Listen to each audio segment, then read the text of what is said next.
Magandang gabi sa inyong lahat. Ngayon, tatalakayin natin ang isang mahalagang konsepto sa larangan ng ekonomiya at pandaigdigang ugnayan. Ang guided globalization o pinangangalagaang globalisasyon sa mundo kung saan mabilis ang palitan ng produkto, impormasyon at serbisyo sa pagitan ng mga bansa. Unti-unti rin namumulat ang maraming pamahalaan sa pangangailangang protektahan ang kanilang ekonomiya, seguridad at kultura. Ano nga ba ang guided globalization?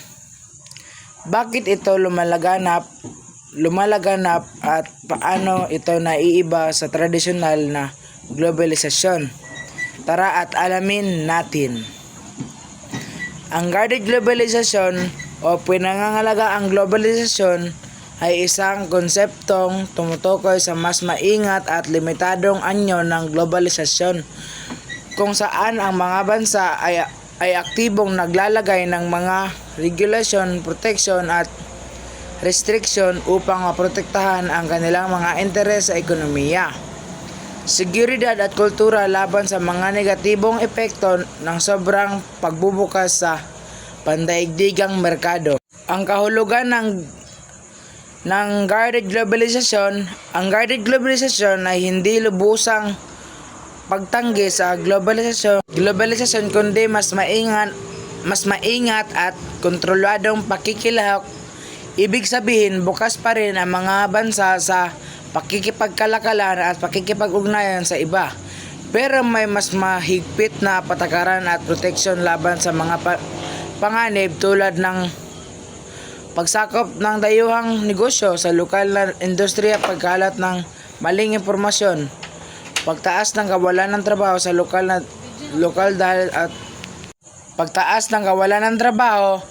sa lokal dahil sa outsourcing issue sa seguridad at teknolohiya. Mga katangian ng guided globalization. Una, pagpapatupad ng mga regulasyon sa dayuhang pamumuhunan. Halimbawa, hindi pinapayagan ng ilang bansa ang 100% foreign ownership sa ilang strategic industries tulad ng telecommunication at enerhiya. Pangalawa, pagprotekta sa lokal na industriya gamit ang tariffs o buwis sa imported goods, subsidies at iba pang trade barriers. Pangatlo, pagkontrol sa teknolohiyang dayuhan. Maingat ang mga bansa sa pagpapasok ng foreign tech companies dahil sa usapin ng data privacy at seguridad. Ikaapat, mas mahigpit na immigration policies para kontrolin ang pagpasok ng dayuhang manggagawa o upang mapanatili ang pambansang identidad.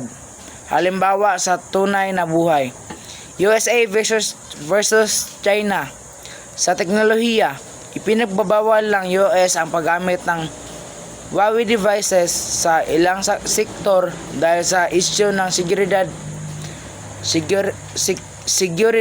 India, binlock ang maraming Chinese app tulad ng TikTok dahil sa geopolitical tension at data privacy issue. EU, mahigpit sa pagprotekta sa data privacy sa ilalim ng GDPR o General Data Protection Regulation. Kahit pa ito'y makakaapekto sa mga global tech giants. Bakit lumalaganap ang guided globalization?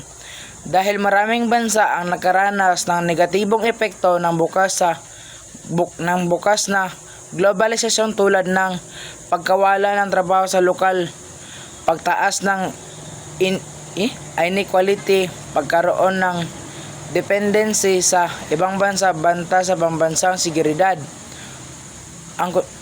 Mga conclusion, ang guided globalization ay isang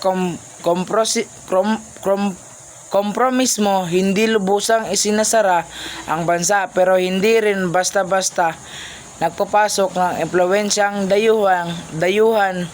Ito ay isang paraan ng strategic na pakikilahok sa globalisasyon upang tiyakin ang sariling ekonomiya at seguridad ay hindi mapapabayaan. Kung gusto mong dagdagan natutunan ko na ang guarded globalization ay isang maingat na paraan ng pakikilahok sa globalisasyon.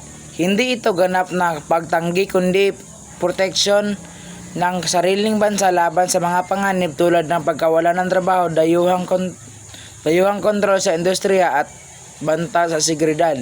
Pinapakita nito na mahalaga ang balanse sa pagitan ng bukas na ugnayan at pambansang kapakanan.